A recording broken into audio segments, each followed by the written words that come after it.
ধামাকাদার নতুন প্রোমো, আনন্দে মেতে ওঠে সেনগুপ্ত পরিবার। অনুরাগের ছোঁয়া ধারাবাহিকের নতুন প্রোমোতে আপনারা দেখতে চলেছেন সূর্যের দেওয়া শাড়ি পরে দীপা সুন্দর করে সেজে সেনগুপ্ত বাড়িতে আসে। দীপা ইচ্ছে করে সূর্যের সামনে ঘোমটা দিয়ে পেছনে মুখ করে থাকে। সূর্য বারবার দীপার মুখ দেখতে চায়, কিন্তু দীপা কোনোভাবেই সূর্যের সামনে আসে না। সূর্যকে বলে ওঠে, আমি বলেছিলাম না ডাক্তারবাবু, আমি আপনার জন্মদিনে আসবো। আমি এসেছি, এখন আপনারা আনন্দ করে কেক কাটুন। আমি দূরে দাঁড়িয়ে সবটাই দেখছি। কিন্তু সূর্য সেটা কোনোভাবে মেনে নেয় না। তখন সূর্যের বাবা সেটা বুঝতে পেরে দীপার সামনে গিয়ে দাঁড়িয়ে বলে ওঠে, বৌমা, আমি বুঝতে পেরেছি তুমি আমার কথা রাখতে এই কাজগুলো করছো। আমি আমার কথা তুলে নিলাম।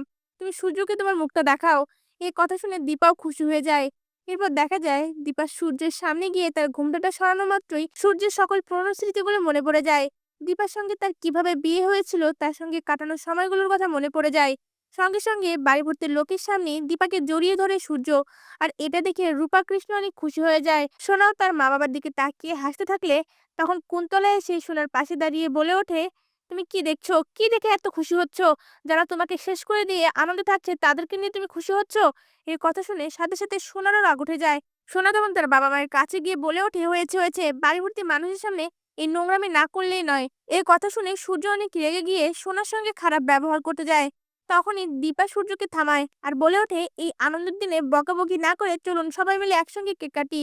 এরপর দেখা যায় কেক কাটার আয়োজনের মধ্যে ছদ্মবেশী রুডি দূরে দাঁড়িয়ে তার মা কুন্তলাকে বলতে থাকে, এই আনন্দটাই হবে সেনগুপ্ত বাড়ির শেষ দিন।